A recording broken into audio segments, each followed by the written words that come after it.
Public hearing of the proposed budget agenda or proposed budget at 5:16 p.m. Roll call, please.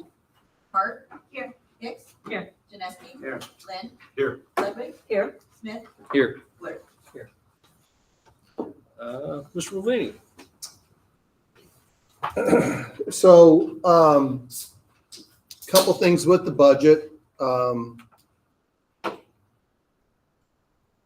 Number one, the good news is I expect our revenues to be in excess between 500,000 and 600,000 of what our expenses are. So with this year's budget, it is certainly balanced, and in my opinion, we should have an excess somewhere, like I said, in the range of 500 to 600,000 as is. That being said, the rumors on the rumor mill are saying that our personal property corporate replacement tax is going to be cut. So last year, we had approximately $800,000 in personal property replacement tax funds.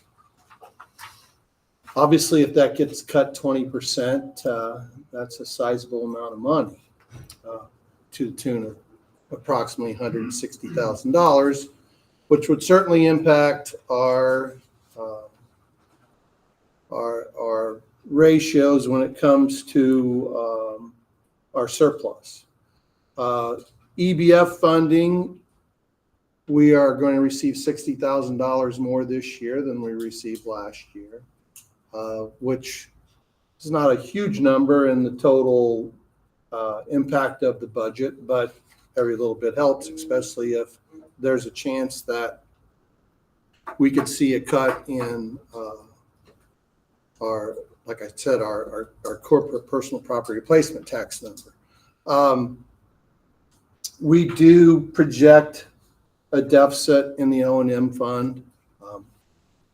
Not having been through a budget here in the district until this year, I'm going to look at maybe moving some funds around to hopefully offset that number, which is $30,000. And if we get 60 in EBF money, certainly I can move some of that over into the O&M fund, and that would take care of that negative $30,000 in O&M. The unknown is obviously going to be where we are with losing 20% of our CPPR numbers. So still, I project, even if we lost 20% of those tax dollars, we're going to finish in the black. So not a lot of changes in the budget. To be honest with everybody, Larry Maynard had pretty much already had most of the budget put together, which was very nice of him. It would have been kind of tough to come in and totally recreate a new budget as a first-year superintendent in this district. But he had pretty much everything put together with a pretty good idea of what the raises were going to be and what those dollar amounts were going to be. So, like I said, I think you're going to have a balanced budget with a surplus. I honestly can't tell you what that surplus will be right now, just because I certainly don't know the impact of what the corporate tax dollars are going to be. So it's going to be hard. That 500,000 to 600,000 that I'm projecting now could be as low as 300,000, but not knowing what you have had in the past in your budgets, $300,000 to me is a pretty decent number to have, in surplus, but that may be very low compared to what you've had in the past. I'm not sure, but the good news is you're going to have a balanced budget with a surplus. That's about all I can tell you at this point. Yes, sir. IMRF, Social Security don't have any debt limits. And So they don't have any. We're showing a deficit of 270 in that particular account without any. in the IMRF, I printed it off, right? so I So I'm glad you brought that up. I talked to the auditor today. Actually, there's a huge surplus in IMRF, and he wants me to Okay, lower the tax levy on that. So the max limit on IMRF Social Security is 400,000. And with what we are going to get receipt wise this year, he wants us to spend that down. So if that is showing a deficit, Mark, it's probably because Larry had already started spending that down to get to the max level. And when I do the tax levy in October, November, I'm probably only going to put, he only wants me to put about $50,000 on the tax levy. So it'll probably get spent down again. okay. And just so everybody knows, I think that's common practice in a lot of districts is to have that IMRF Social Security number high and then basically spend it down after a couple of years. And then a lot of people take their tax levy money, and if they need to bring the rate down a little bit, that's usually the funds that, since it's an as needed fund, that's usually the fund that they drop those dollars from.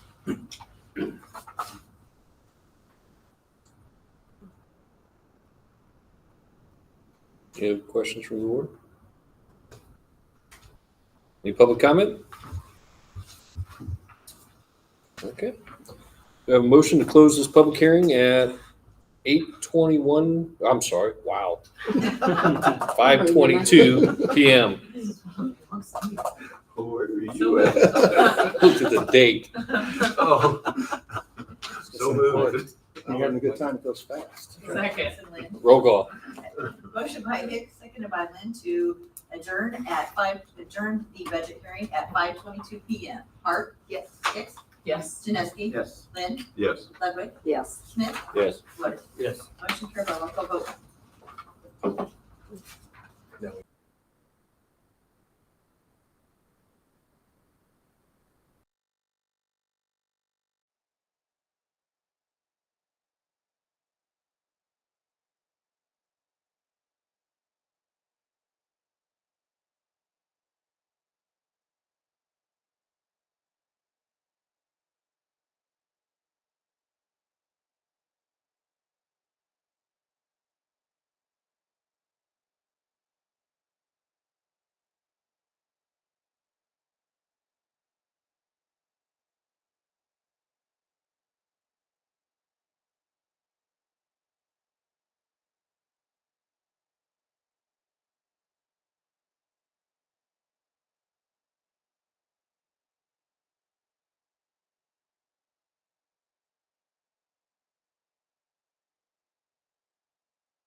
We'll go and call this regular meeting of the Oakwood Unit 76 Board of Education to order at 5:30 PM. Roll call, please. Hart. Here. Hicks. Here. Janeski. Here. Lynn. Here. Ludwig. Here. Smith. Here. Wood. Please stand and join me in saying the Pledge of Allegiance. I pledge allegiance to the flag of the United States of America and to the republic for which it stands, one nation, under God, indivisible, with liberty and justice for all. Agenda item 4, public participation. I don't think we have. Oh, I do have another participation. Okay. I just like to make you nervous every once in a while. Please state your name for the record. Luann Grimm, and I was actually asked to stand up by Tom Durbin and Jim Bartley in case you guys missed it. They had a reunion on August the 10th out at Newtown with the Kilowatts. Had a very nice turnout. There's pictures and video on Facebook. So one, they wanted to thank everyone for allowing them to have it there and the work that was done to get it ready. And two, they wanted me to mention that if and when the building is sold, demolished, whatever is going to happen with it, there is some memorabilia in there, some different plaques. They would like to kind of have first dibs at that. I know Tom works with the Historical Society. We did that several years ago. They actually went in and took a lot of that stuff and they sold it at a football game. I don't know if you were still there, Brenda, when they did that or if that was under 10. I remember Sam Irwin was here. That's all I remember. I was here then. Okay, and they did it like at homecoming and they had it set up, I think out in maybe the bus garage. You're exactly right, it was there, yeah. And so, but there are things there that they are interested in and they just wanted me to get that word out, so I have done my job and it was nice. The weather cooperated, so that was great. Thank you. Thank you. Any other public comment? Okay. Agenda item 5, consent agenda. I hope everybody had a chance to review the items of the consent agenda. The treasurer's report is on our tables in front of us. If you need a second to review that, if not, we'll go ahead and take a motion to approve consent agenda. So moved. Any further discussion? Roll call. Motion by Ludwig, seconded by Janeski to approve the consent agenda items as submitted. Hart. Yes. Hicks. Yes. Janeski. Lynn. Yes. Ludwig. Yes. Smith. Yes. Wood. Yes. Motion carried. Roll call vote 1. Agenda item 6, FOIA requests. Mr. Mulvaney, I don't think we had any this month. Perfect. Thank you. OEA, Ms. Grimm. I hope everyone has had a chance to look over the rough draft so that we can get the final copy out. I think Chris is gonna try to print off a signature page, so if everybody, you guys wanna go ahead and sign 2 copies tonight, you can pass it around. And then we'll get the negotiating team members from the OEA to sign it, because that's just the final page. It just shows the date you guys approved it and the date we approved it. It's already been approved, we just sign off on it. And we need that to include in the final copy. And I think that's probably about it. If anybody saw any errors, feel free to share them and we'll fix it before we. I've got just a couple things. Cleanup. That's no errors, just cleanup. Agenda item 8, informational administration reports. Mr. Mulvaney. Kind of to piggyback on Luann's report for the union, we need to form a discipline committee. We're going to have a conversation if any of the board members want to sit on that committee. I'm going to probably ask a couple of administrators to sit on that committee as well. But the union has asked that we start putting that together so we can sit down and have conversation. I know that was part of the concern with the negotiations. So obviously we agreed to do that. And so we will get that started as soon as possible. As you probably all knew, I sent you out an email about the possibility of having transportation issues on the first day of school. I have nothing but praise to heap on our transportation directors for basically getting the buses and the bus routes set and where they needed to be on the first day of school. We missed one student. It was a year of first. I think part of the issue became we did registration online for the first time, and we had some parents that basically didn't fill out transportation requests. And we had a year of first with using new route technology that basically did not always pinpoint addresses as much as it did just an area in general. But Shannon and Roger did a phenomenal job of getting that taken care of. We are short bus drivers. That is basically the same story in every district in Vermilion County, also in Champaign County, also probably across the state. I was sharing with Randy. I woke up Monday morning and they had two superintendents on from Sangamon County, Springfield, and I think maybe Williamsville, that they were short bus drivers and they were having to scramble to get routes put together. So if you get comments from the community about transportation, please know that Roger and Shannon have worked very tirelessly to get our transportation system set up to the point where we're functioning.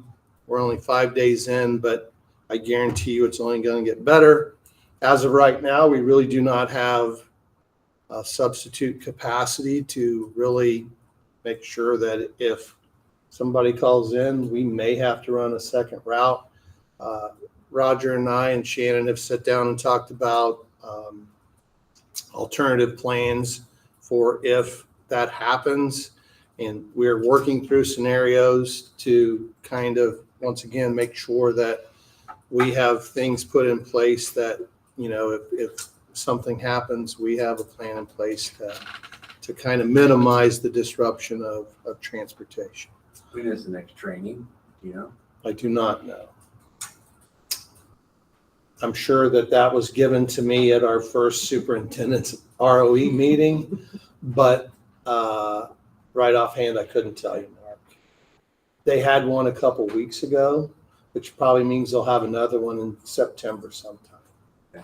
But if you're volunteering to drive a bus, I'm sure Roger would be happy to hook you up and let you drive. Roger, I've changed my number. I know where you live. I already covered the corporate personal property replacement tax number. We have lost federal dollars in the state of Illinois. The fact that the governor has been able to balance the budget the last couple of years, in my opinion, is probably going to start to look a little bit different because we don't have the federal grant dollars that we had that made the state fully functional. I certainly have a belief that if they take away those tax dollars that we've been talking about, it's to help balance the budget. And I'm guessing that school districts are going to start to feel the pain a little bit, because I've already heard from legislators that we made out like bandits with the ESSER money and all the federal dollars that we got for COVID dollars, and that now we're going to have to figure out how to function without that money. And we are. There's no doubt in my mind that without the federal dollars flowing into the state, they're going to have to make cuts, and it's going to come at our level. I was talking to Brenda earlier about if she remembered when they prorated our state aid. That was always a very trying time because you never knew what that number was going to be and when they were going to implement it. And I'm hoping that that's not the case with education and our state funding moving forward. But Will we start with transportation again? it could be. That's always So I thought you that lived one- through that as well, Mark. So I that's a thought one year possibility. They dropped us down to like 40%, Yep. which was a killer. So, I mean, I think that's a possibility. I'd like to give a shout out to the building administrators. I think I think knowing that we might have some transportation issues, they were very flexible and did a great job with the kids the first couple days and were very understanding of the situation we were in. So my compliments to the building principals. I think they did a fine job. And as is usual in late August, we're off and running and the kids are back, and football and volleyball and softball and junior high baseball and track or cross country and golf are all starting. So we're all going to get really busy really quickly. So, but we're off and running, and that's all that matters. So that's all I have. I have a question about the transportation in correlation with Project Success. So did we have morning Project Success? I mean, really, and does that reduce your transportation because you're allowing parents a broader time to drop off students? Roger, Pick up. I don't think that's had any impact really on our route schedules, has it?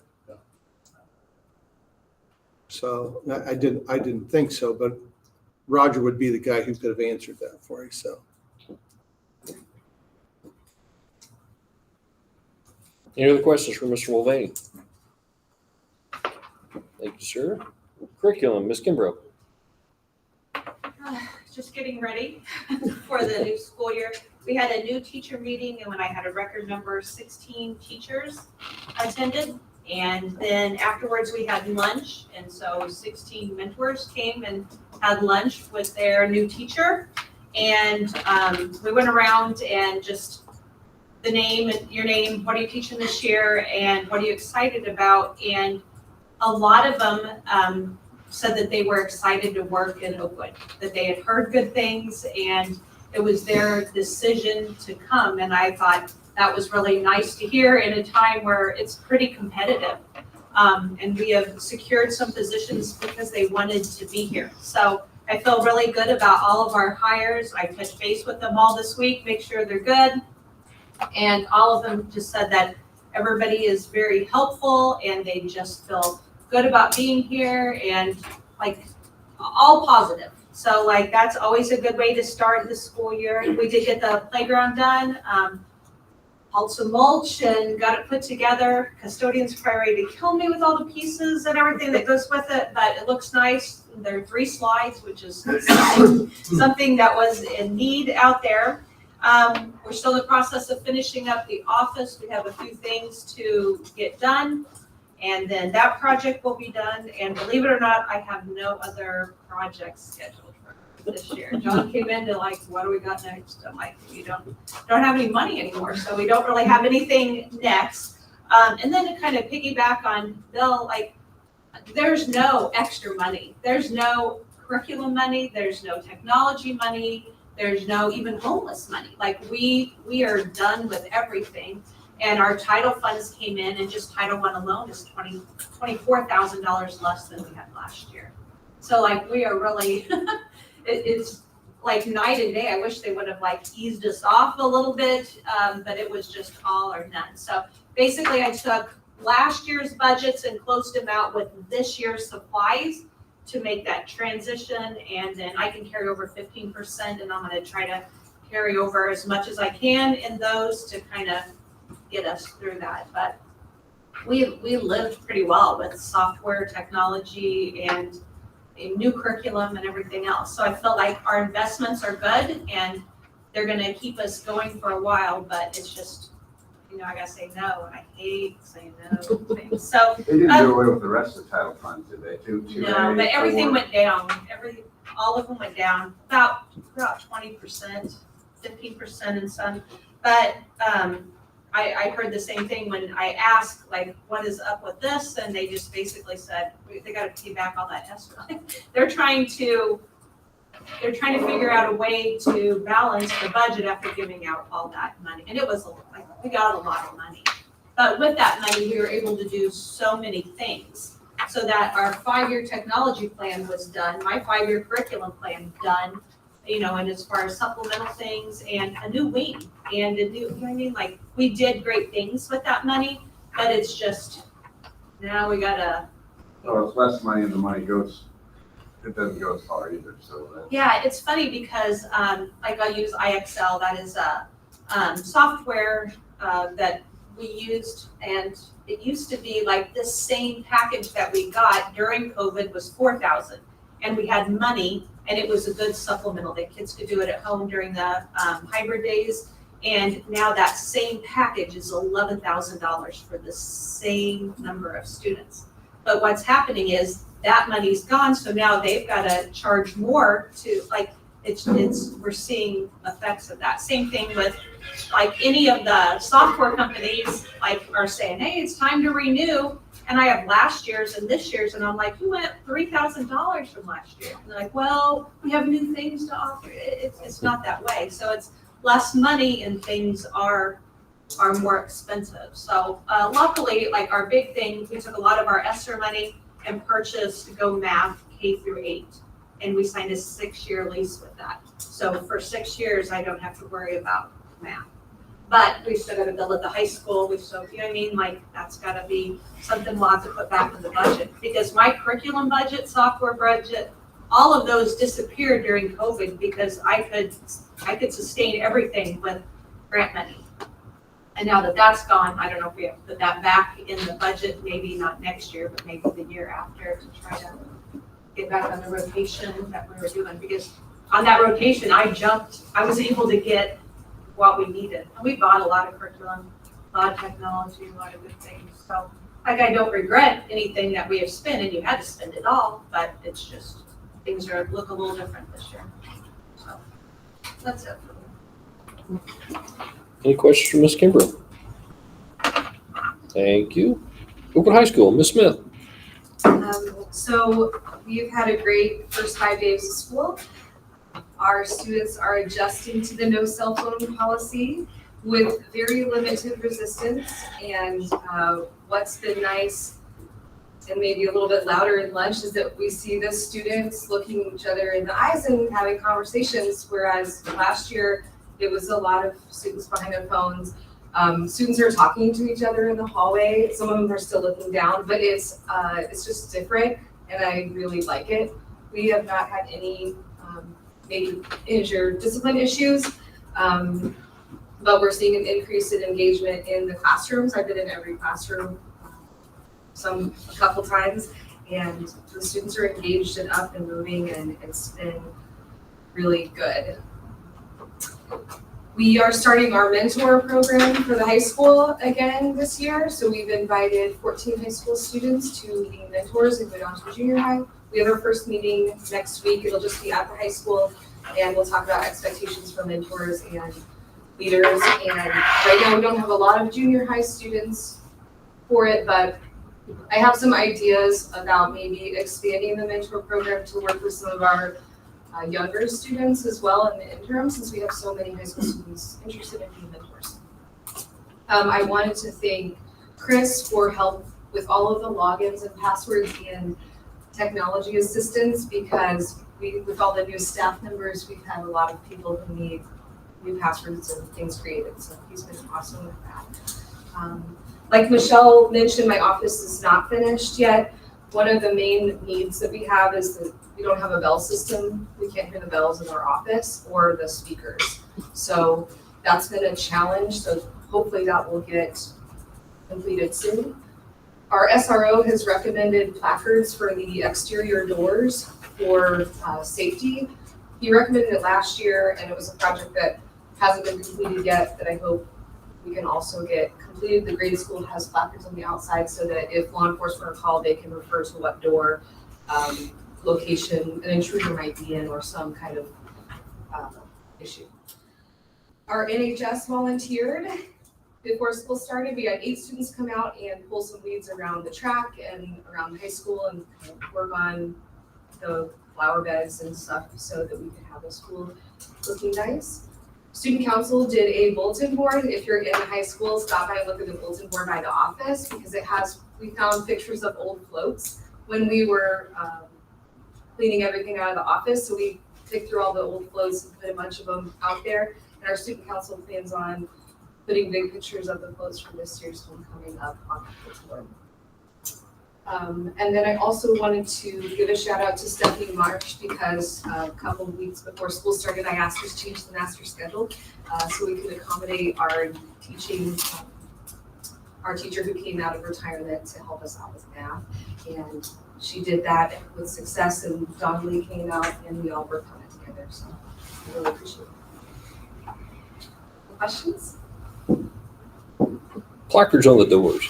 So we don't, I guess I thought we don't have door numbers on those. Not on the exterior. I mean, we have some, but there's also, so what are they, can you talk about the placards that are on your building? So we have bright, I think they're yellow plaques that are above each door, just saying like South 8, Mhm. North 4. So easily identifiable in terms of need, you know. We have, somebody had to come, so. we have them in the windows, like, so you can see which classroom 19, they're in orange, but Troy had recommended that we have placards above the doors. Yeah. With the, Maybe that's what I'm thinking of. That's been on my list to do, but just kind of got me thrown back with a lot of the stuff that we're trying to do and upgrade different things. So when I get a chance, that's kind of, we ordered those through not trophy, but Hall of Fame in Danville, and they were pre-made.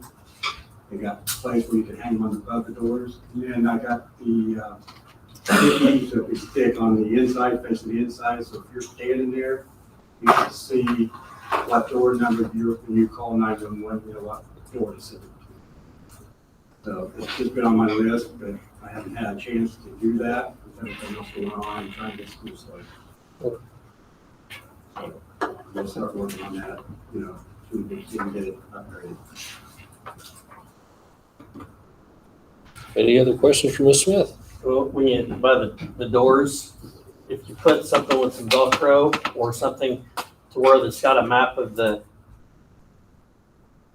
school, because, I mean, if there's an active shooter, I'm going to where the sound is, right?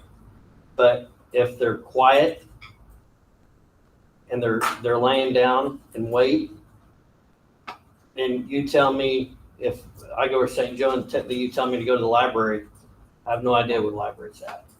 But I can when I go through the door, I can grab that off the wall and I can quickly get out, or I'm grabbing Erin, who's by the front door, and saying, "You're coming with me," and she's probably not going to want to go with me.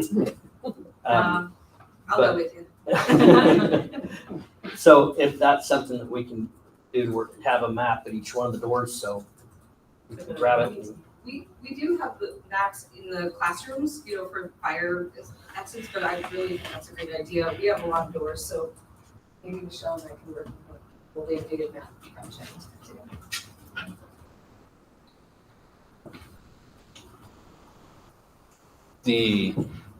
So tell me what you have in the office, or you were mentioning the intercom's down in the office? So right now in order to buzz in, our intercom system is hanging out of the ceiling. And so in order to buzz in, our secretaries would have to get up to buzz. I know, my understanding is that the new system has been ordered. So they'll be at the secretary's desk with cameras, so we'll be able to see who's coming. But right now we don't, it's a little difficult, but I know we're still in transition finishing the project. It's been ordered, has it been delivered? No, No. it's been ordered. Mr. Brigady and I had talked about it, got it all set, and I got approval, so it's ordered. I'm just waiting for Johnson Control to get it in. And Jameson tells me that as soon as I get it in, they're gonna come out. I'm sure Clint and I are thinking the same thing. I mean, that communication's critical when you need it, so. Yeah, that's a big deal. We have an intruder or anything of that nature, that's gonna be the first thing that's scrutinized after everything calms down. And currently the phone, and Michelle and I talked about this earlier today, was the phone where we would do announcements for an intruder is currently in the back conference room in the closet. I think my understanding from Michelle is that the cable needs to be run. But right now, if there were an intruder that came tomorrow, we would have to run to the back of the office to call to say we have an intruder.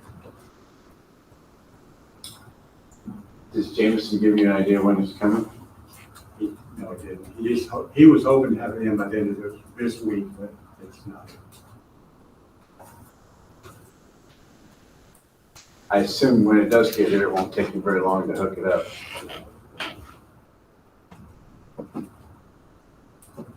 So like, what's your backup plan for this, God forbid, the situation that could happen? What do we do? Well, we do have School Guard 911, which is an option. However, not all of our new teachers have that. So I was under the impression this would be completed by now. I've been having conversations about when the project will be completed, and so I guess we would do email. We would have to call each individual classroom if we had an intruder. I mean, there's not a great plan right now. We've got walkie-talkies, but not all the classroom teachers have them. And that's probably something that we need to figure out. And as an intervention team, we met on Tuesday to discuss a lot of these things, and our hope is that this be a different list. This is probably out of order, but did the cameras on the door work and it's just the base system that's not hooked up? It's hooked up. The problem is it's too old for us to connect with the network anymore. Okay, that was The new switches I had put in, I didn't realize they're too fast for the old system. That old system's probably, it's been there since I've been here. I've been here 11 years, so I'm guessing that system's 15 years old. So it's due for a time for an upgrade, and the computers used to connect to it to where it just pop up on their computer and go. But when I installed the new network switches, which we went with the COVID money, was the big replacement, I didn't realize it was going to cut that out. And then when John called Johnson Control, that's exactly what they said. Oh wait, that system's too old. We can't connect to it through the computers anymore. So unfortunately, that happened. And then so John ordered the system as soon as we found that out, and just unfortunately waiting for it to come in. But all the wiring is there, ready to go. All they have to do is they can hook up to the existing route wiring, and they just have to run panels to each desk. And then each desk will have a view of the camera on the front door that they'll be able to access the camera.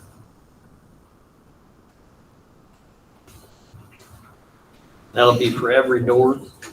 That's Around the only, building or there's just- only one door with the camera on it, unfortunately. That's the front door. That lets them buzz in. There's actually two at the grade school, one in the 7th, 8th office and one in the main office. How do you activate your fire alarms or storm drills or? We do the all call through the speaker system.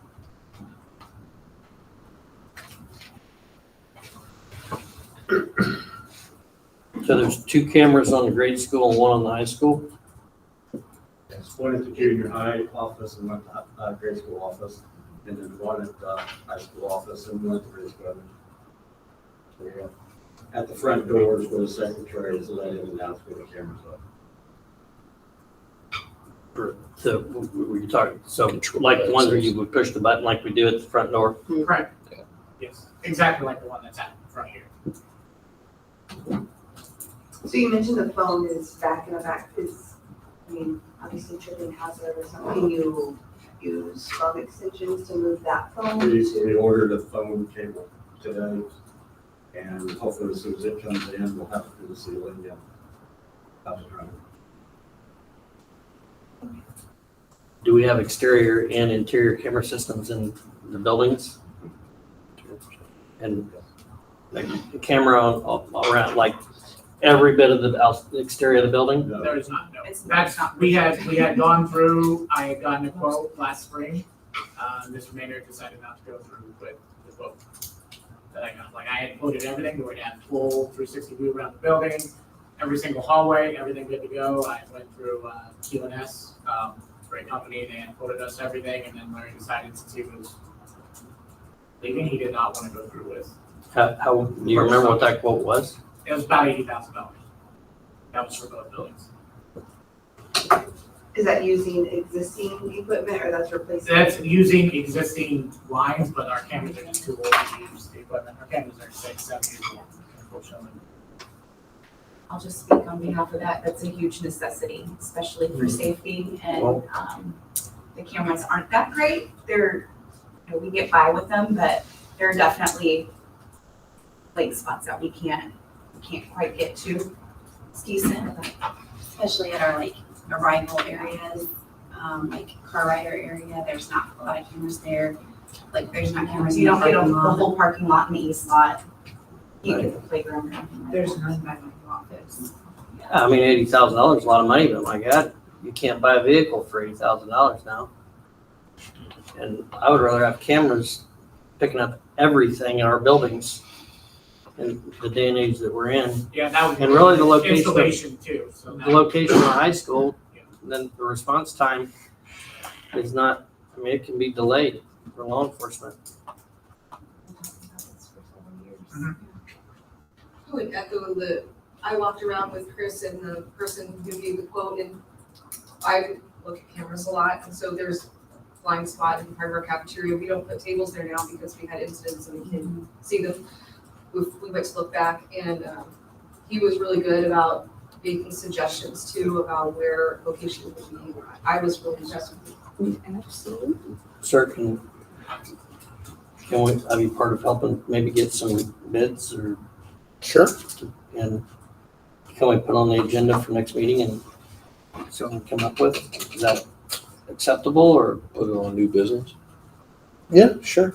Are you saying get more bids besides the bids he has? Well, I it may have wrote already, one bid just to test. Okay. I mean, it may have changed, that, Okay. you know. And anything that high, we have to get at least three bids for anything over 25,000, so.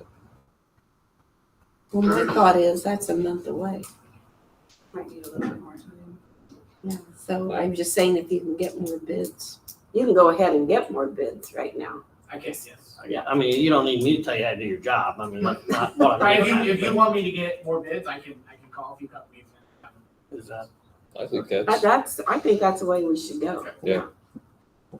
Well, certainly if Chris is able to get the bids in before the next meeting. I'm not sure about. Right, and if not, we can put that on old business and have this discussion again. Yep. And fill you in on where we're at with that process. Right. Because obviously, if that's the way we want to go, I need to deal with the budget with that part of things too, unless Michelle's got more ESSER money that I don't know about. Will that affect the office that you're doing right now? No, because we don't. So whatever you're purchasing for the office, to be able to, if we voted to upgrade the system, what you're purchasing for the office? No, because that's just the door camera system and the doorbell to unlock and lock the door, which that's already done. So this is a different, this would just be actual security cameras in the hallways and outside exterior. They wouldn't have anything to do with the unlocking.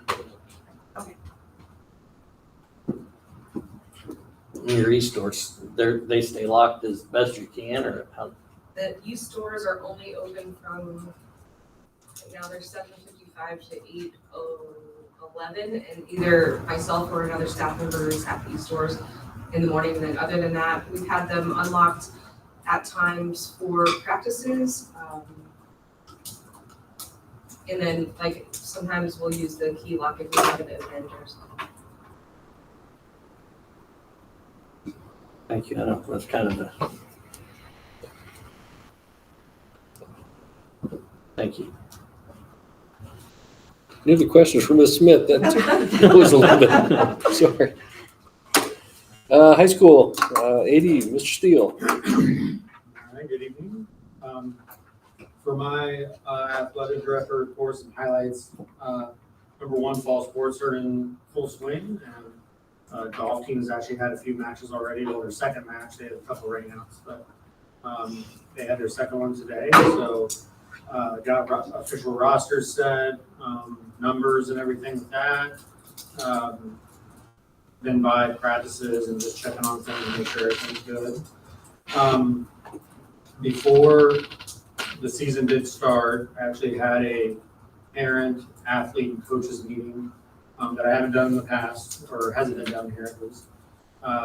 And that I felt like that was good. What I did was I kind of went through my expectations as an athletic director to the student athletes and their parents, And then the coaches were there for the fall, and then they broke off and they went in and had their own team and coaches meeting with the parents. It was a good turnout. I think only a few people couldn't make it, and there were arrangements made for their parent and themselves to talk to their coach and everything, and also get the handbook from me and talk to me a little bit. I required a form to be sent back that was signed, and I think things went pretty well overall.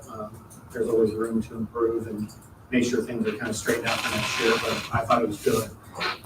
Last year when I came aboard, I thought that I knew coaches were having their meetings. Sometimes I couldn't always be around, or, I just kind of wanted to be around in case I had to answer any questions and make sure that all those things got through. So we had them all on the same night. I plan to do a winter one and a spring one as well. Of course, in the fall, there's a lot more activities. You got big numbers on the football team, so there was a lot of people there. I think the winter and spring will be a little smaller, but I still look to have those, and I think they're good. And so that they see my face and they know that whatever I can help you with, please let me know. Also, in that meeting, Booster Club is selling raffle tickets for Moneymaker for Booster Club.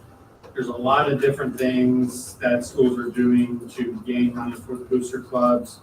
These raffle tickets are being sold where each athlete has to sell 10 of them for $20 each.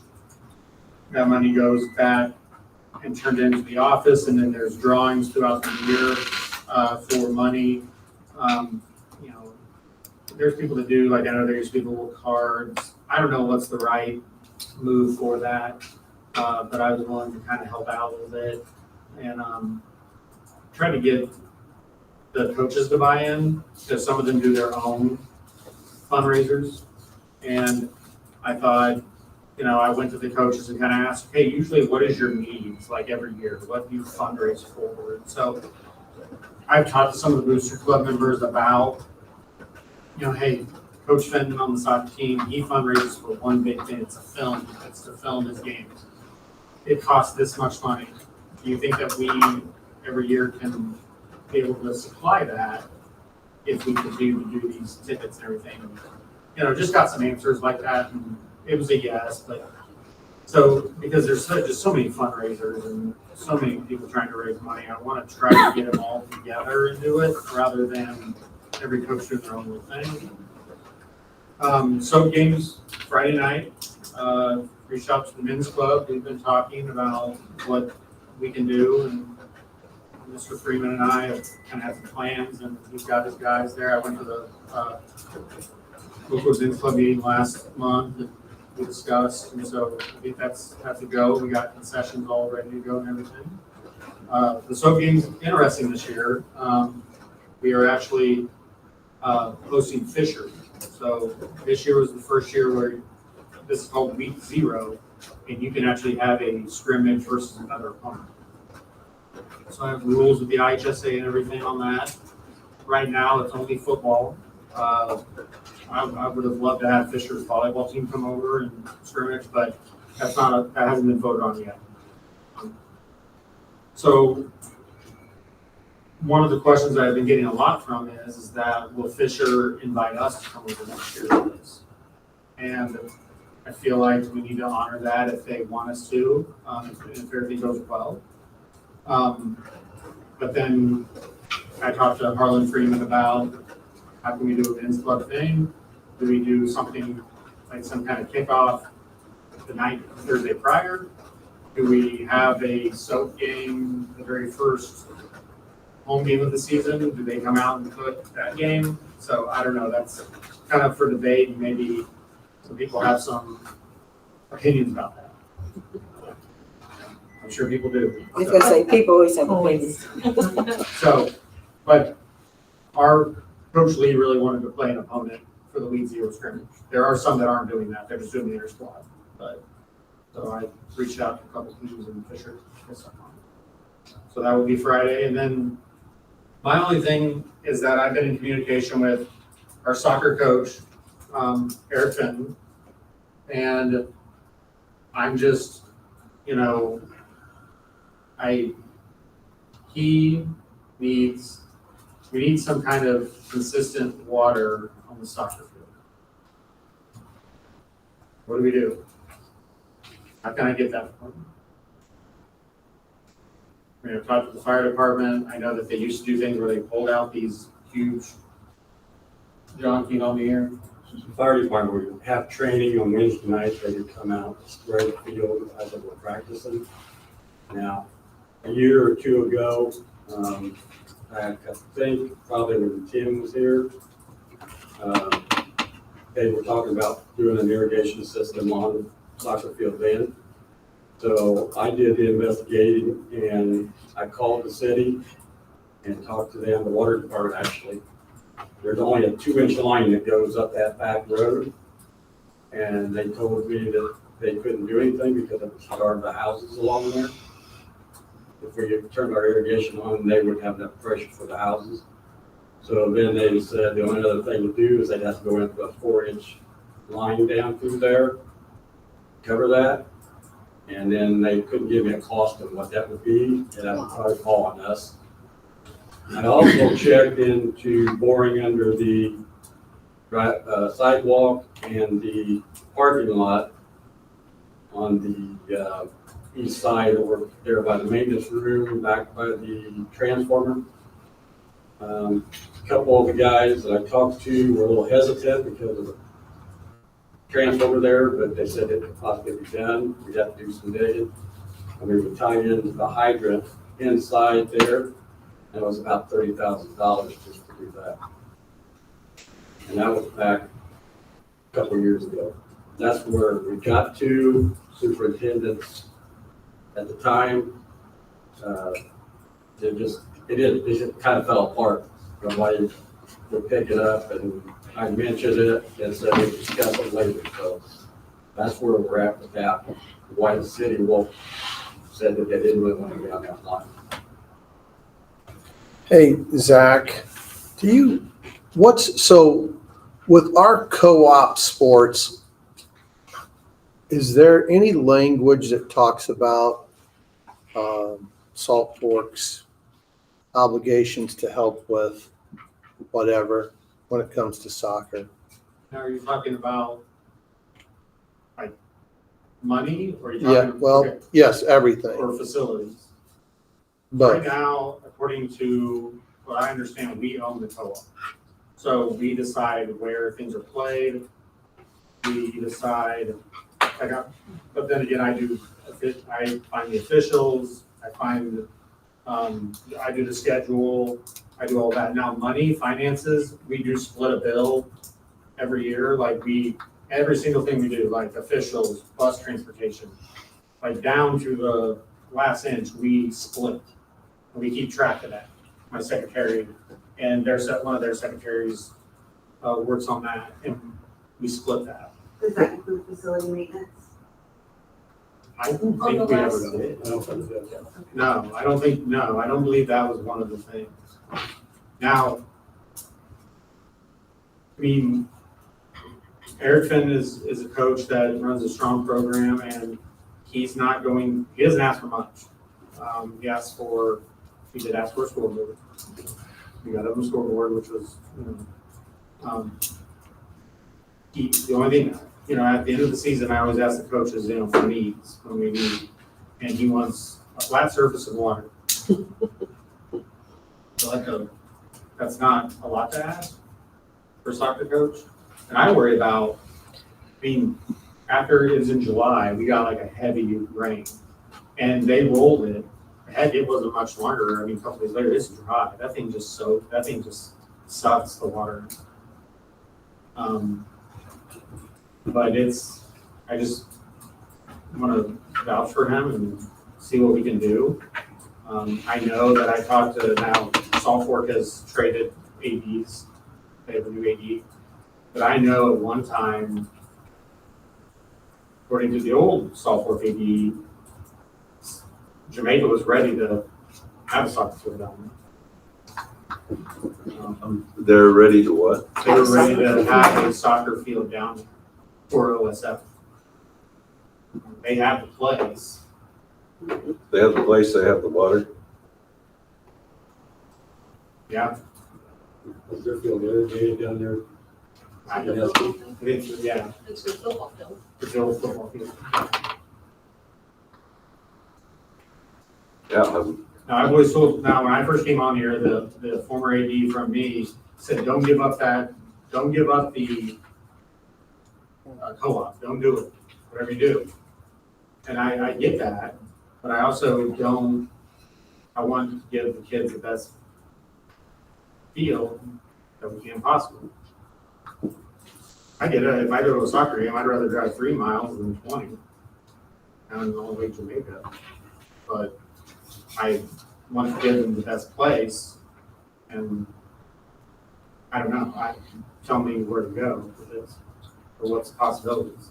I mean, we've talked for some time that facility, we got nowhere for bathrooms, we got nowhere for concessions, it's really too narrow to do, there's so many things wrong, and we really are not in a position to fix it until we move to the new property. I really think it's a consideration to, if they have everything that soccer needs and we don't, I think it's something to consider. You'd have to give up the whole co-op. You couldn't own it and have the home field be Jamaica. I think, so from what I understand, is that, I don't know if I have to go to the whole co-op, but they would control soccer. I would control wrestling still. They would control, which I don't have a problem with splitting that. I mean, it's, I don't know how they feel about that. Would it be worth looking at what an investment would be to put a field at the housing property? Well, that's another There's gotta be question. somebody. We know where it's gonna be roughly, that Now, you start, you don't have some infrastructure. we don't have. You would have parking, But here's my thing. But if the water lines might be better there. We could own the co-op still and just say that's Require what somebody to do it. we wouldn't have to get, Yeah, I get that. see what I'm saying? There's a lot of, what if or when we It's move always that one of place, those things, you have somebody that you want to get that person I don't know what the. Because I if don't we know build a what that facility. exact So what's the quick fix for now for the kids in the field? Like, what can we do now for it? I mean, are we talking like water tank being hauled out there to spray, or? That's why I was telling him that water on 150 is $1 for 100 gallons. You can buy a 500-gallon tank and put $5 worth of water in it, but it just would require somebody to do. All you need is a pump. We've got those But it would sprinkler require things you can. labor for somebody to go out and actually Yeah, they come up. hook up the Just, you gotta get the pressure. The water system's owned by Prairie, I think it's Prairie Path now, is that, or is it Oakwood? Yeah, Utilities Incorporated, or what it was, and they've got 2 different rates now, and I think the school district, we're on the business rate now, so I think we pay an exorbitant amount for the water. It's Prairie Path. Prairie Path, yeah, so My I wonder, favorite people. they flushed those fire hydrants quite a bit. I wonder, and they just blow it out on the ground, and I don't know anything about it. I wonder if they've got a way that they could, if there's a hydrant next to the grade school. Well, you're not paying for it. And they're blowing it on the ground, load on the field. My thought is, okay, I was talking to Tim Lee a little bit, and I can't remember our exact conversation. On the north end, you could put a meter there, right? Is that correct? You I can, didn't but hear what he that's said. finished line. And is that the pressure? Put a thing? meter on the Yeah. north end. And they won't allow us to tie into that because there's not enough pressure for those houses. What about if you only agree to do it between the hours of 2 a.m. and 4 a.m. or something to that effect? And the usage, Yeah. residential usage is low. I don't know about that. Yeah, John could go But out the, and but water. the question is, the problem's gonna be is, like Woodard just said, when you start doing that, your water bill's gonna go sky high. It could be Yep. $20,000, $30,000 in a month's time because sprinkler systems just regenerate. So you're gonna have to look at the cost of what that water is gonna cost, because it's figured, I think, through your sewer bill. Is that the way it's figured? Water is very expensive. Water and As sewage being are a together. Oakwood resident, it is very expensive. And it runs off My your meter, both of them. My father-in-law's bill, $200 for one. You know, something about our water bill, just to bring that up. We hear about everybody's water bill and ours. I think ours is high too. I pay it every month. I pay for apartments. So I know that it is. But our sewage and water, for us that live in Oakwood, no, that is on the same bill. And you go to St. Joe and yours is on two bills. You get two bills. So when you add those two bills together, because I have people I know in St. Joe, and you add those two together, and they're no different than we are when you add them together. But we always talk about our water bill, not our water and our sewage bill. Yeah, and so, we get one bill, they get two, and then you add those two together. Do we, Now- do we have a water tank though? Sorry, Oh, I don't think so. we don't. But you know, long ago, we used to water the football field. I don't know if anybody can remember this except me because I'm old. But we used to water the football field and we had a thing that turned, whatever that was, like an irrigation thing that rolled down the field. We have two watering systems, and when we put the new pumps at the high school downstairs in the basement, we did away with the big reel, and at that time, they had to have a little pump out Yes. sitting in the football field. You had to plug it in, you had to turn it off. You had to watch how much you did because the well would not keep up with the pump. So probably 5 years ago, we bought a new pumping system in the basement for the water. We upped the pressure at the high school from like 20 pounds to, it's almost 50 pounds now. So to water the football field is simple because we go out and we watered it. We've been fortunate this year because we've had 12, 14 inches of rain in July where we didn't have to pull it out. So it's been good because you gotta have somebody go out there morning and night, turn the water off, turn the water on, move the thing. It has to go 3 times down the field. That's We the tried thing it I'm at the talking grade about. school. I couldn't get enough pressure out of the grade school to run a hose Okay. that far out to try to water. We tried it one year. People drove over the hoses. They were busting the fittings. It was a disaster. We tried to put wood over them to, make it Right.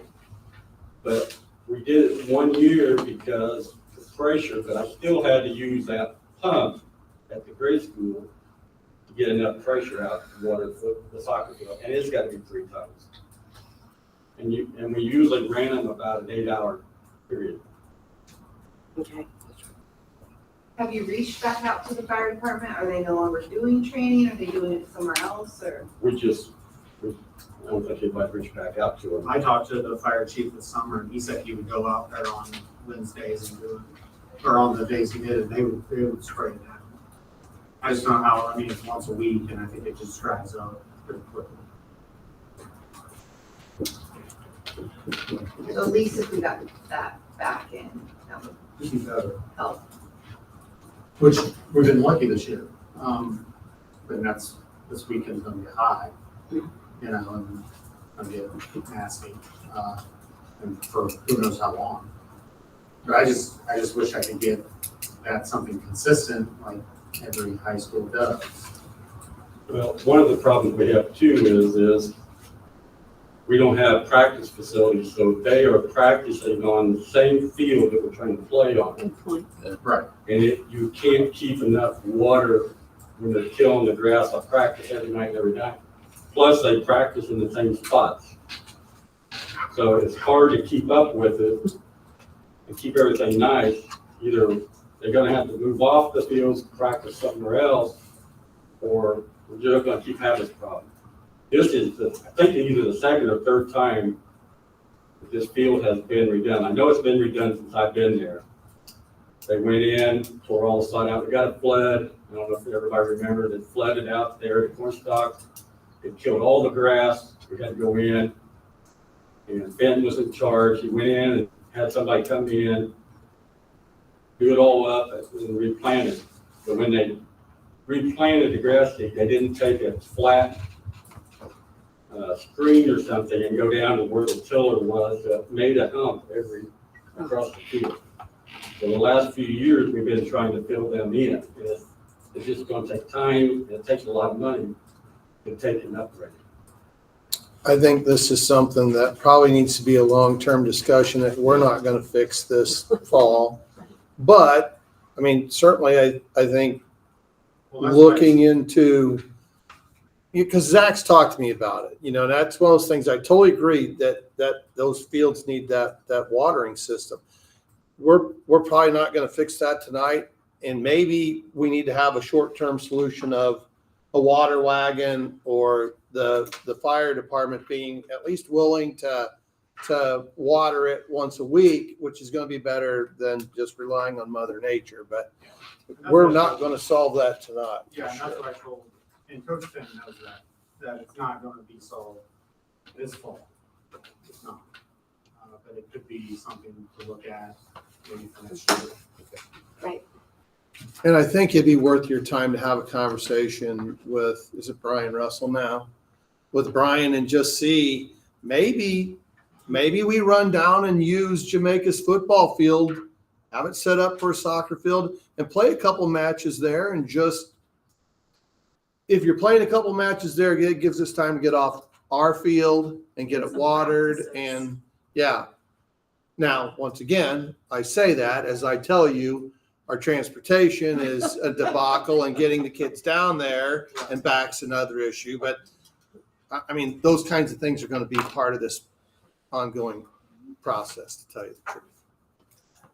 I will check and see what we do on our practice field, because we've got a system that they just pull behind a lawnmower tractor, and it's got probably a 3-inch small fire hose, and they water it once a week. We don't have any problem. Because my kids complain that the grass grows too fast. So, Where's this at? pardon? Where's that at? Danville. Danville, where? Danville High School, practice fields. Okay. They pull it with a tractor right down the middle of the thing. Some guy just stands on it, sprays it. I think they're getting water straight out of a 500-gallon tank. Yeah. It's got a motor on the. Good to know. Okay. Good to know. Any questions for Mr. Steele? Thank you, sir. Grade school, Ms. Lepenis.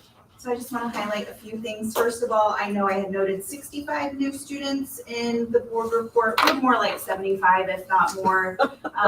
We have gotten a lot of new students this year, and they keep showing up. So we're happy to have them. So it's been great. And then I also want to share with you, I'll put more information in next month's board report, that we had Terrence Talley come in for an assembly yesterday. So we want to thank the OCEF for funding that for us. It was a wonderful assembly. The students were excited. The staff had a great time. It was very impactful, based around kindness, success, having each other's backs, and being a superhero is what he talked about a lot with our younger kiddos. So I'll share pictures and more information next month. Huge shout out to Tiffany Johnson and Sierra Cross for being our producers of our back to school video. If you haven't seen it, find it on Facebook. It's amazing. And they just have some secret skills. They could be movie producers in no time. They're excellent. And then one last shout out, Roger, I want you to know that you've done an amazing job, and I know it's been stressful, but even with the few hiccups that we've had, it's not abnormal to what we've had any other year. So thank you to you and Shannon. I appreciate both of you. And I think that's it. Any questions for me for when I put my report? Thank you. Assistant Principal, Ms. Acton. Right. We had our first safety drill on the 19th, and it was our first fire safety drill. Jeremy Evans came out. It went really well. John had worked on our alarms over the summer, the volume, and making sure the lights were fixed and working. Everything went without a hitch. So I was really happy with the first drill. Our kids did phenomenal. Our kindergarten students exit the building on the west side of the street, and that's where they were doing some work there too. And the kindergartners thought it was great. And so everybody stayed safe and it went well. We still have 2 more drills to do. Working with Roger on a bus evacuation drill, we had to shift gears and redo that with transportation being down, but we'll get that one done. We're getting ready for the Alice training drill, so that will get accomplished as well in the near future. Already working on truancy and attendance. Surprise, surprise, we had some friends not show up that need to be here at school. Heidi Allen came out on Tuesday, has already done some home visits for us. We are trying to get some of our friends who have not shown up yet to school. Small victories. We had one show up one day and that was good. So at least we're trying. We have 20 right now on our truancy watch list. As you remember, it stays on their watch list for 180 days. So we have 20 students on that list right now. Just as Ms. LaPena shared, our enrollment numbers are up. Our homeless McKinney-Vento numbers are up as well. I called Michelle today because I just couldn't believe it. We have already identified 46 students in our district who fall under McKinney-Vento status, and as she shared, there's not funding right now for that. I'm so thankful that we got that grant a couple years ago. That's going to help sustain and make sure that these kids are getting what they need. But as needs arise, I'll be sure to put that on our Facebook page and our Shining Stars page too, because we have a great community that supports our kids. As far as transportation goes, the kid account feature and our car rider dismissal, I'm always nervous on that first day of school because I want to have staff out of there at 3:15. We were done by car riders at 3:05, and that is a big shout out to Mr. Glosser, Ken Bugle, and the whole car rider team. It's working really, really well. We're training new staff because we have new staff in those positions, and it's been really well, and Rogers and Shannon have been great to help us with that. Any questions from Ms. Acton? Thank you. Ms. Johnson? We have our athletics start a week earlier than IHSA, if not 2 weeks earlier for softball, so we've been going for almost a month. Softball has 19 girls, baseball is 13, and our 5th and 6th grade girls program is 18 girls. So great numbers for that. Baseball and softball are about halfway done with their season. It's very quick, and we are getting them going. Our 8th grade trip, our sponsors met with EF Education, the company, and they are going to be voting on NYC or Washington, D.C. So hopefully next month we will ask you for that trip to be approved again. We are excited about the house system. We have added a lot of things into our hallway. A lot of decorations. We're going to hopefully release our legacy wall, which will be amazing soon. But most importantly, we have our donor wall, and we're actually up to $1,000 donated so far. So it's gone up $400 since I've made this. And so we're hoping just to get those trickled in throughout the year, parent-teacher conferences, people will see their names, and just to get that money to help with things that we are missing in other areas. So I'm really happy with that, and I'm really excited to see what that brings. But other than that, middle school is going well. Any question, Ms. Johnson? Thank you. Technology, Mr. Richardson. Got all the devices out to the students and all the teachers are up and running, so I think that's a pretty good spot. Anybody have any questions? Make mine short and sweet. Thank you, Mr. Richardson. Mr. Wolf. I have nothing to add to my board report. Pretty much says it all. I do want to thank Mr. Mulvaney and the administration for their support and keeping my nerves somewhat under control, because I did not know what to expect for the first time. And just want to thank everybody for being there for me and helping me get through it. So thank you. Mr. Wolf. Mr. Siddons.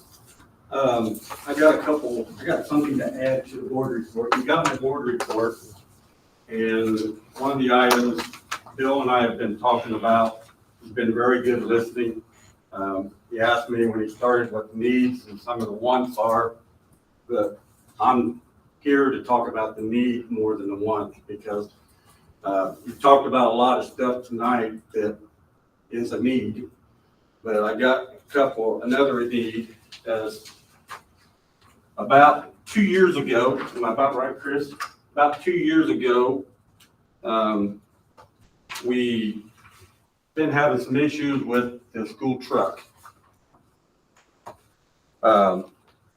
This last year, we had some major issues with it, so I took it down, and this stems back from, you need a copy of this.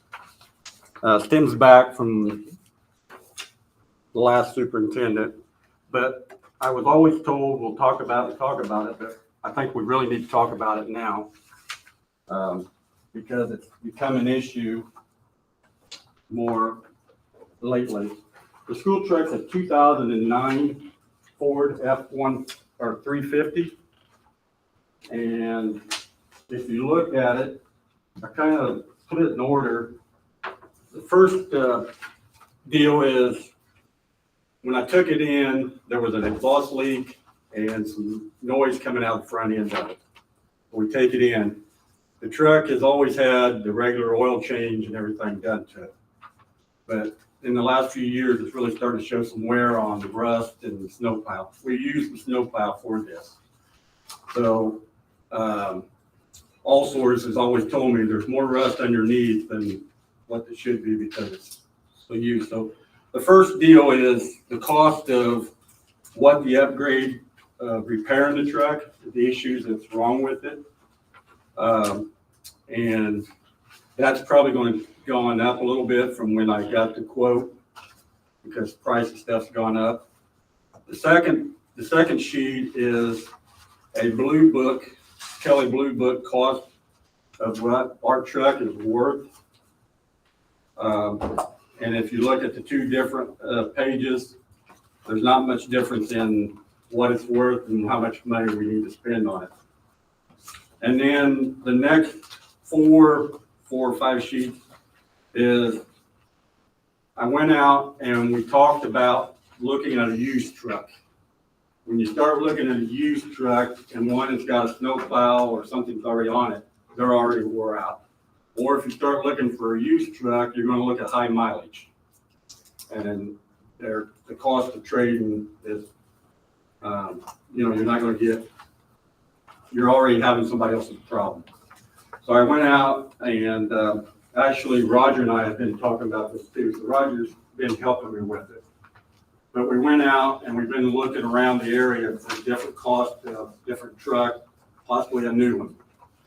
I'm here not to push a new one. I'm not here to push a used one. I'm here to see what your guidance, what you want to do. But I gave you 4 options on 4 different trucks. Any of the 4 would work for what we need. I'm not looking for just snow removal, but if we talk about new property down the road and with all the buildings being scattered out, it's really tough to carry anything on a pickup that don't have any boxes or any way of carrying. So a lot of times I get to somewhere to do some jobs and then I got to run back or go into town and get something. I'm looking at utility trucks more for the future and what Oakwood really needs instead of just a pickup. But any 4 of these trucks would take the snowplow that we have. The only thing is on the last page is to give new bracket and new install the snowplow against the cost of that. So I'm just kind of giving you the information, asking kind of which way you would like for me to proceed. If you want me to proceed, where you want us to go, and then, or you can talk to Bill and the 2 of us, we can kind of sit down and talk about it again. But I just wanted to give you the options, let you know what we got. Right now, the truck is not drivable. The manifold went out of it. So the cost of that trade-in might even change if we decide to do something different. So right now, I use my truck, and I'm running about 60 mile. I run about average 60 miles a day to all 4 of the buildings by the time the day is over. So I just wanted to throw that out, let you know what's going on and the need to, kind of the maintenance department kind of needs right now.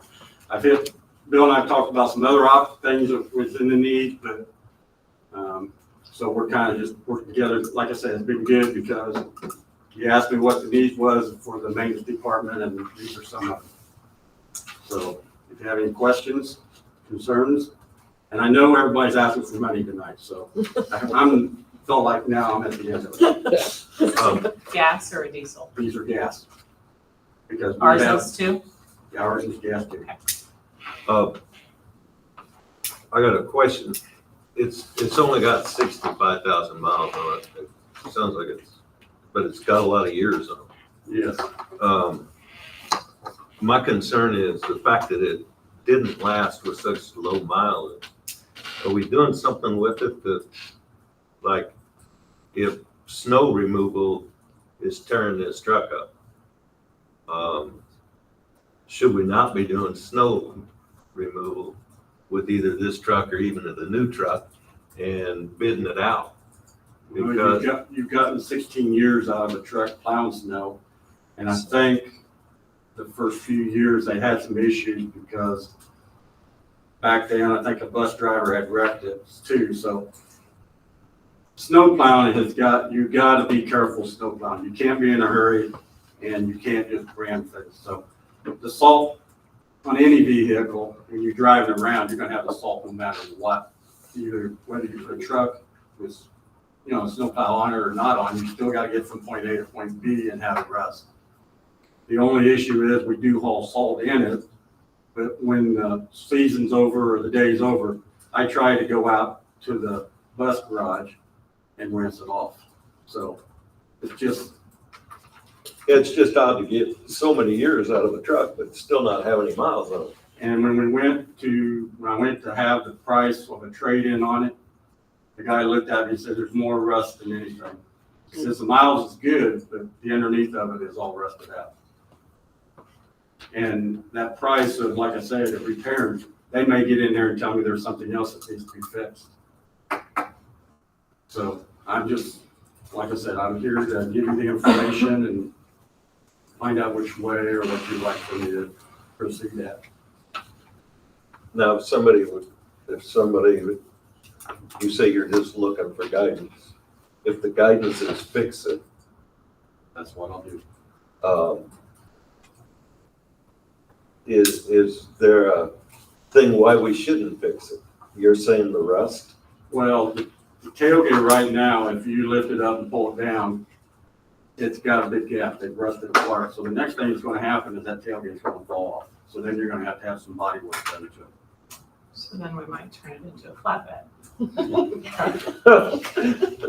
There again, I'm looking more at something that can be used for another 16 years. Because if you get the property or we do anything with the property, we can't run back and forth. We can put tools and parts and stuff on it to where you're not running all over creation trying to find what you need. The truck right now has got toolboxes on it, but if I haul anything in it, everything drops to the bottom and you can't carry all the supplies that I really need. You can't haul bolts and screws and everything in. And a truck like this, I think, would take Oakwood to the next level of being able to do a better job. And I'm not saying if you want to go back to a pickup and we do the small boxes and we look at the pricing that way, but my feeling is to look for down the road. Does it start? Does it start? The electrical and the computer all good on it? I've got to buy a new battery for it because it's not taking charged. Can you lease a pickup truck now? I don't know if we can lease it with a truck being a snow truck. I don't know that. Yeah, because I just wondered too, if you fixed it and used it just not for running around during the day, is there another vehicle that would suffice as a truck just to go from hauling tools and taking care of? Right now, in the summertime, we use Rogers Suburban and we're just wearing it out too. And, you can't haul anything to go get something in a Suburban or a van that we have. If I go get some lumber or a piece of plywood or this or that, I can't haul it in the van. So we'd have to take the truck anyway to go get it. No, I'm saying if there was different price line truck than a $60,000 truck. You fix this and buy something that's just to go get something or run to the buildings and do something. I don't know, I'll do what. Because I get the idea that it's hard to say this, but you got 14 or 15 years out of it, and if you had 200 and some thousand miles on it, I'd say, wow, you did a good job. I'm sitting here, you got 14 or 15 years out of it, and you only got 60,000 miles on it. Maybe it's not road ready, but to do anything but snow plowing and use it for that, fix it and use it for that, and buy a truck that is not a $65,000 truck. You're gonna spend 50,000 on another pickup probably, if you're just looking for a pickup. I don't know if anybody's priced them since, you know what I'm saying? Yeah. So you're gonna put the kind of money in to repair one, and then you're gonna buy another truck that's. My thought on it is if you put $5,000 in that truck to fix it, it's still only worth $4,000 on trade. You see what I'm saying? So we may not even get that out of it Right, now. now that the exhaust manifold fell off of it. But why would we, just my opinion, why would we put $5,000 into something that's only worth $4,000? The way it sets, and we put another 5 in it, we're still only We gonna only get have $4,000. liability insurance. That's right. No, that's why I'm saying, I don't have expect liability it. insurance. I say if you fix this truck, use it for whatever's pouring it up.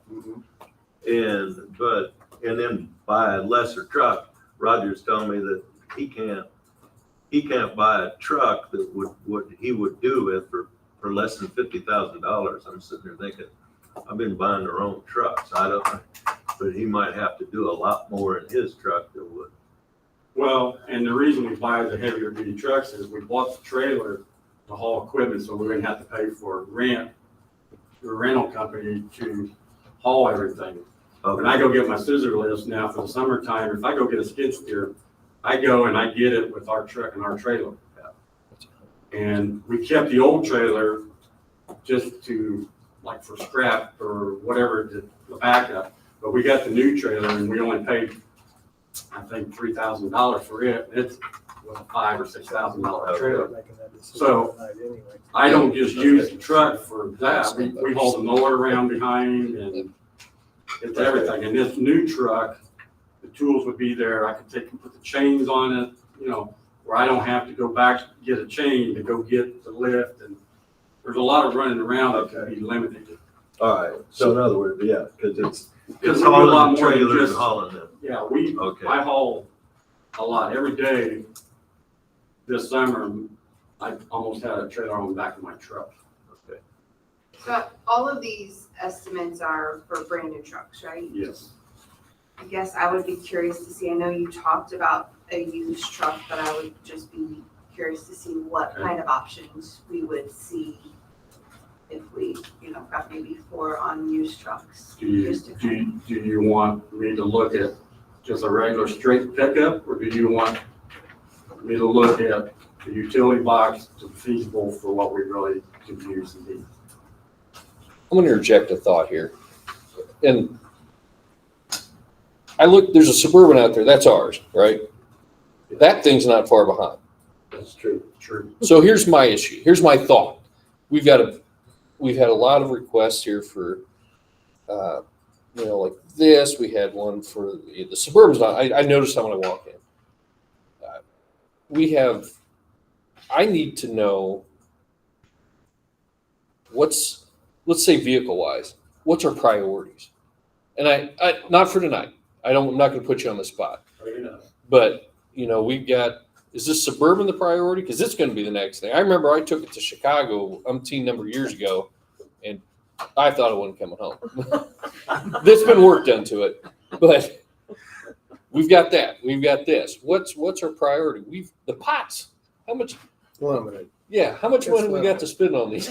Well, and I mean, that includes, and Roger would tell you, The white we van. really need to look at a activity bus as well. 14 passenger. Yeah. activity bus, right? So my question is, can we have like all encompassing like presentation? Here's what we've got. Here's what the fleet looks like. Here's what we really need to do. I'm interested in see what you guys' suggestions are. You tell us.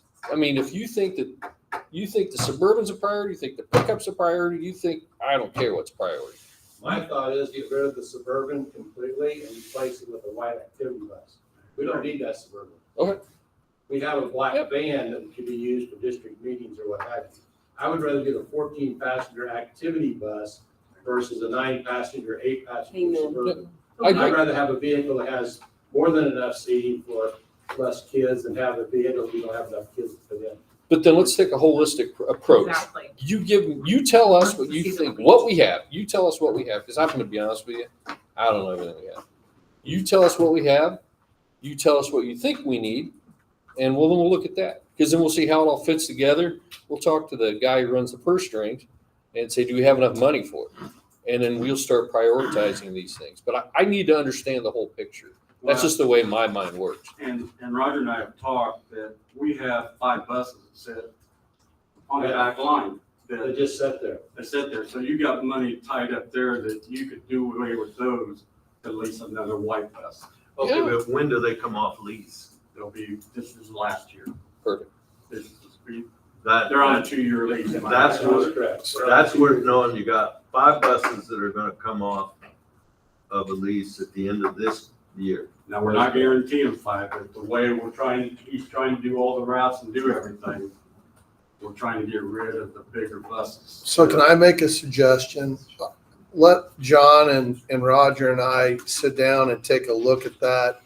Maybe give a presentation to the board next month about, okay, we at least have 3 big buses at 150,000 that are going to come off lease that we can turn around and here's the need. I'm going to tell you right now, the need is a white activity van. We're going to get rid of our activity bus. We're going to get rid of the Suburban. And yes, with that 150,000, we can get that white activity bus and we can get a utility truck that we're going to use for the district. If not, then we're going to have to talk about bidding out snow removal and what are those numbers going to look like, kind of thing. Why didn't you say that about a half hour ago? That's where I was at. I'm like, I just need to see the whole picture. My bad. I like what you think, but How about next month we come back, tell us what we got, what we need, and we can take a look at the whole picture, because I think I need to understand that. No, that's fine. Absolutely. Any questions, Mr. Sidney? Thank you, sir. Do I have a motion to go into closed session at, boy, I can't even tell what time it is, 6:47? 6:53. Yeah, whatever. 8:24. Who's our first? No, it's 8:21.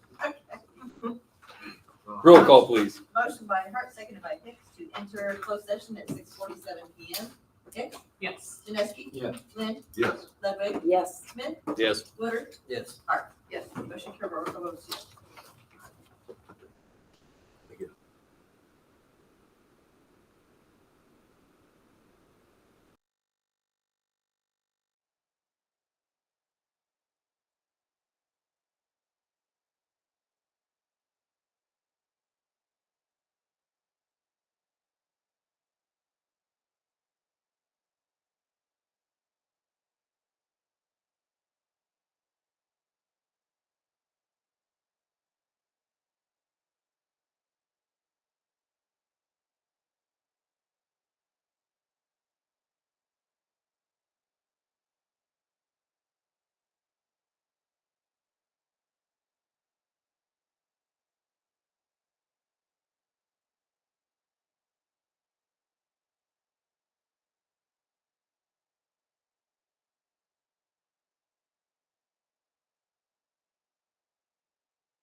Agenda item 11, consideration and action. Hiring is contingent upon completing background checks and faith law compliance. On agenda item 11A, we have recommendation to approve a 6% raise for all Oakwood 76 district bus drivers.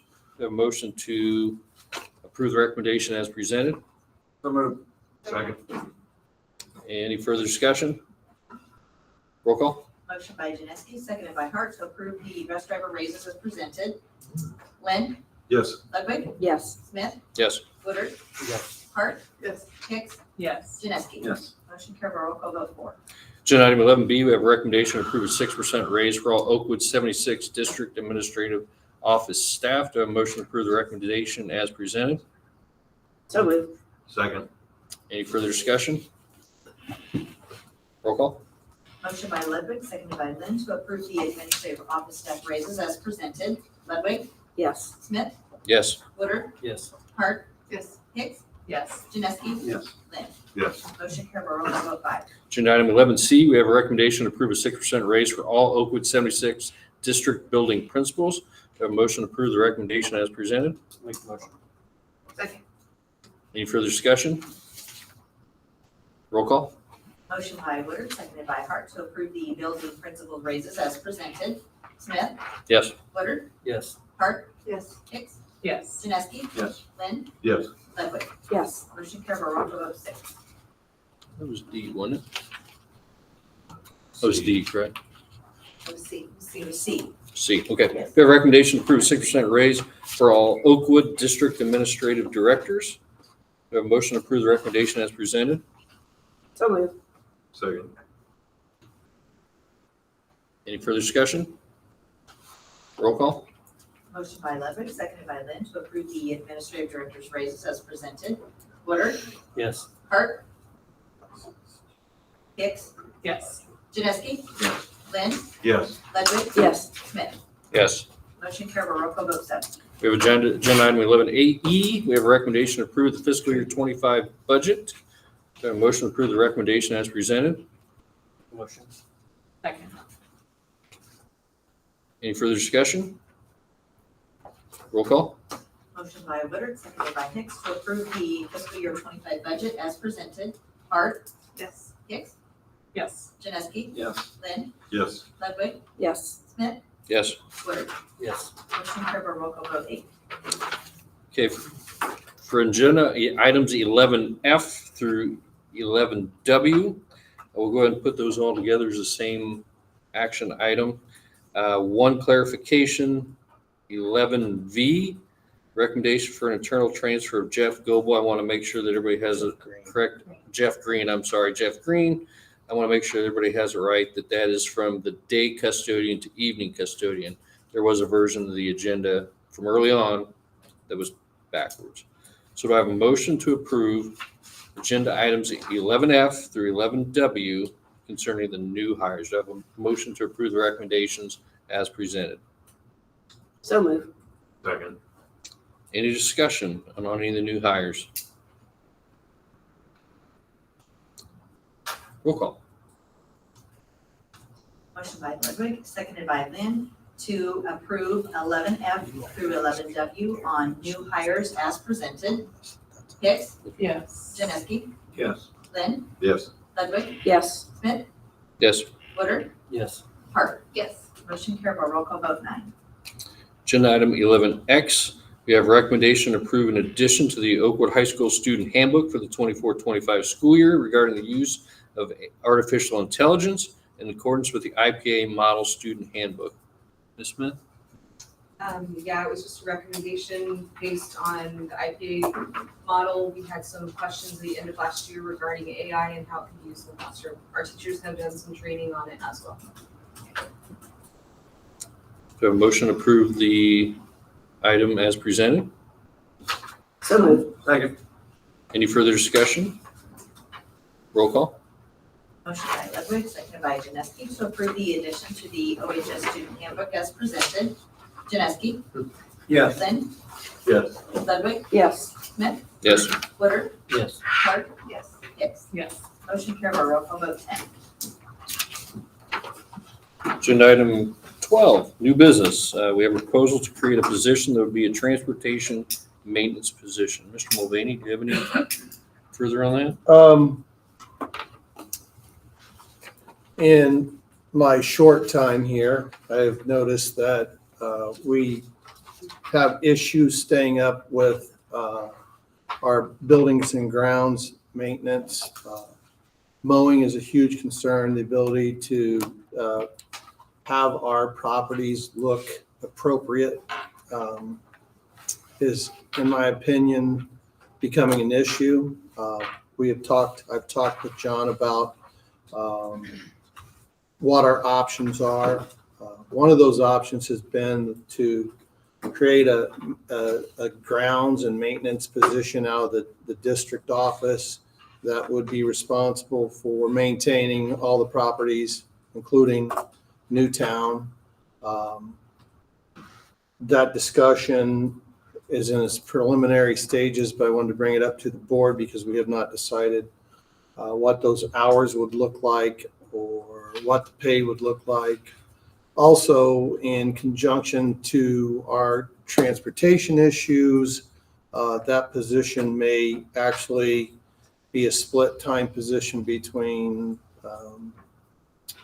bus driver and grounds and maintenance. So that process is early stages, but I wanted to bring it up tonight to have that discussion, to maybe have it on the agenda for next month where I would have a job description and wages and benefits. I mean, that's some of the things I would want to see, of course, the job description, see how that lays out. Of course, salary. Any other thoughts from any other members?